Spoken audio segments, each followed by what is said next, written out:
यो चाहिँ बकुला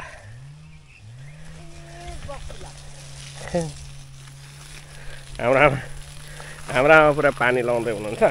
म त छेउ दिन्छु छेउ होइन कति जस्तो हुन्छ दिदी? दिनमा त्यस्तै 1500 जतिको बेच्छन् होला।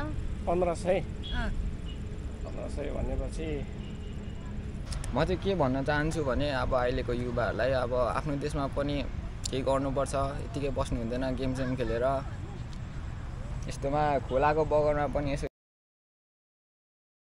यो चाहिँ बकुला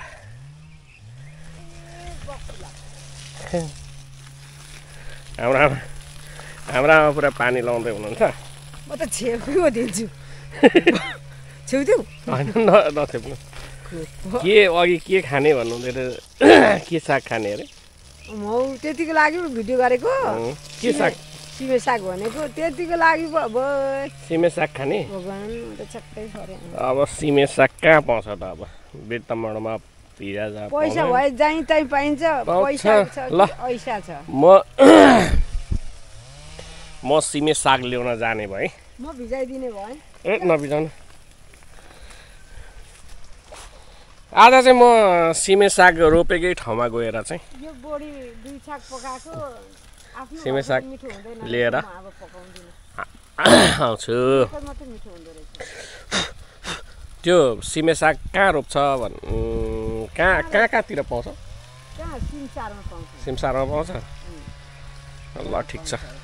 म एकपल्ट सोधी खोजी गरी हेर्छु है त। ल कहाँ पाउँदो रहेछ।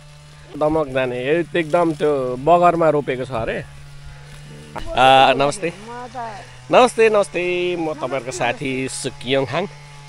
म चाहिँ आज हाम्रो आमाको करेसा बारीबाट चाहिँ भिडियो सुरु गर्दैछु र वेलकम छ तान्सु क्रिएसन युट्युब च्यानलमा।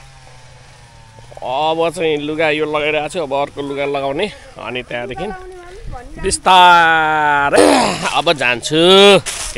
भिडियो चाहिँ अन्तिमसम्म हेर्दै गर्नु होला है त। अहिले सिमे साग उत्पादन हुने ठाउँमा आइपुगेको छु।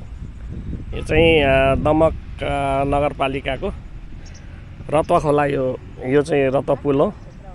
यो 8 नम्बर क्षेत्र अरे। र म यहाँ आइपुगेको छु। मलाई चाहिँ सिमे साग आज बिहान होइन हिजो अस्तिदेखि नै खानु मन लागिरहेको थियो। त्यो भएको कारणले गर्दा सिमे साग खोज्दै चाहिँ यहाँ आइपुगेको छु म। दिदी टिप्दै हुनुहुन्छ, उहाँ त्यहाँनिर मासतिर टिप्दै हुनुहुन्छ र म यहाँबाट सिमे साग लिएर जानेछु। फेरि पनि तपाईँहरूलाई स्वागत छ। नमस्ते दिदी। सिमे साग ठिक छ। आज यो सिमे साग चाहिँ होइन, सिमे साग मलाई साह्रै खानु मन लाग्यो कि, त्यो भएर डुल्दै आएको हो क्या। ठिकै छ त, खानुपर्छ कहिलेकाहीँ। सागपात त कहिलेकाहीँ खानु राम्रो त। हजुरको नाम चाहिँ? मेरो जोगमाया माझी। जोगमाया माझी। ए यहाँ चाहिँ सिमे साग चाहिँ यो तपाईँले लाउनु भएको? ए छोराहरूले।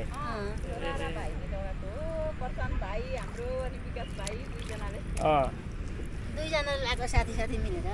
ए ल सिमे साग चाहिँ यस्तो छ। दुईजना मिलेर लगाउनु भएको होइन? दुईजना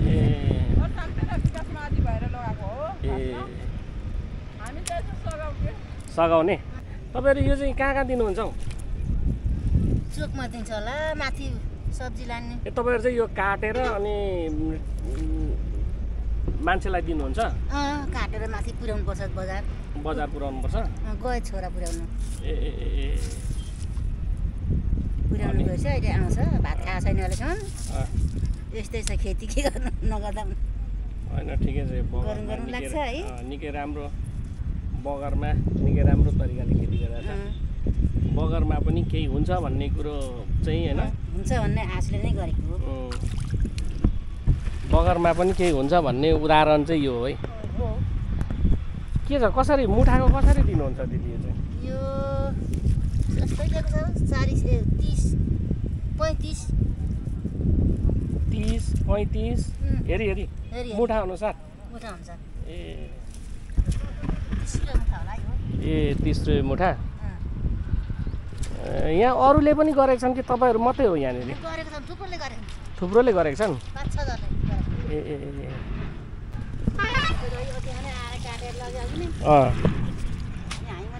अलि ढिलो भयो ए यो चाहिँ मासतिरबाट पानी पटाएर होइन यो त सिजनमा मात्रै त होला नि होइन दिदी सिजनमा मात्रै अब यो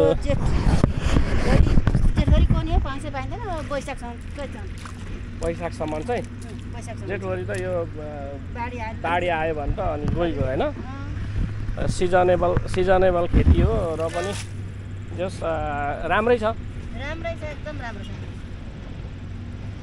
कति जस्तो हुन्छ दिदी दिनमा त्यस्तै 1500 जतिको बेच्छन् होला 1500 भनेपछि त्यहाँबाट काट्नै सक्छन् केटाहरूले के गर्नु आफू पनि लागेर मात्रै नि ए 2000-1500 बेच्छन् 2000-1500 को जान्छ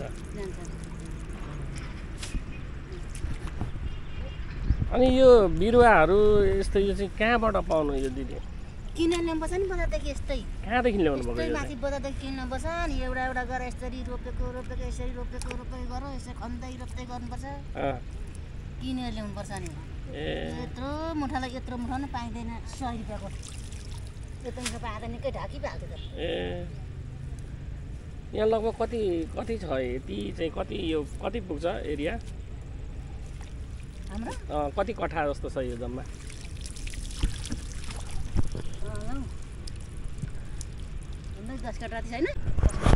लगभग झनै 10 कठा जस्तो होइन ए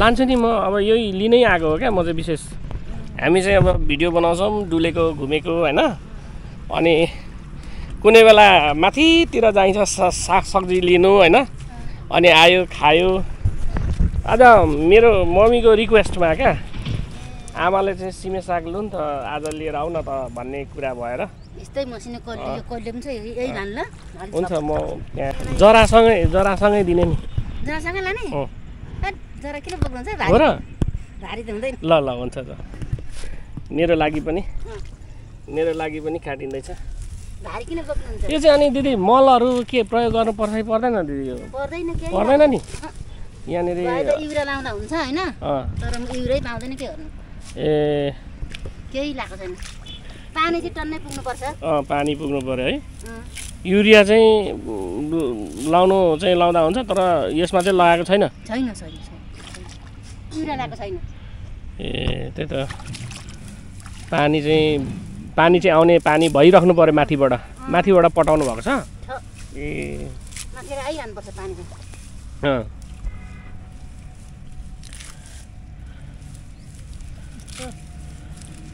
भाइहरू अनि सबैभन्दा पहिला चाहिँ के भने भाइहरूले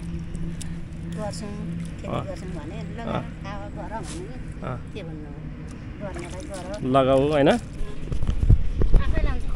अनि उनीहरू आफैले खटेको पनि जम्मै यो जम्मै त होइन सबैले आफ्नो एरिया आफ्नो होइन मतलब यहाँ लगाउने त आफै खट्नु पर्यो नि त दुईजना पार्टनर भएपछि त खट्नु पर्यो नि दुईजना आफै खन्दै रोप्दै गरेको जम्मै तपाईँहरूले पनि सघाउनु भयो सघाउनु परिहाल्यो नि छोराछोरी गरी खान्छ भन्दा त ए मसँग त के गर्नु त लानुहुन्छ हुन्छ लगाइदिन्न एक छाक मजाले पुग्ने गरेर एक छाक होइन 2 छाकै भुसक कच्चाला परिवार हुनुहुन्छ हामी छौँ धेरै नै एक छाक चाहिँ हुने रहेछ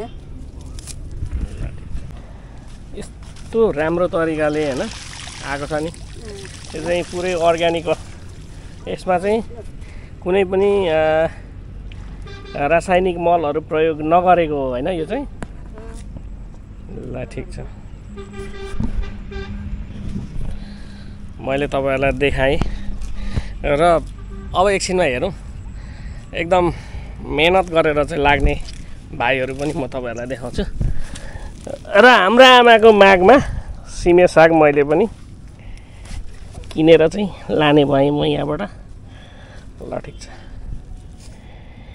नजिकै हुनुहुन्छ भने चाहिँ के भन्नुहुन्छ आउनुहोस् होइन आउनुहोस् लानुहोस् अर्ग्यानिक होइन यो मलहरू नलगाएको युरियाहरू नलगाएको राम्रो हो तपाईँहरूलाई चाहिन्छ भिटामिन हो तर दमकमा त पुरै धेरैले मन पराउँछन् होला नि त होइन धेरैले मन पराउँछन् नि कति लान्छन् मान्छेले आएर धेरैले मन पराउँछन् नि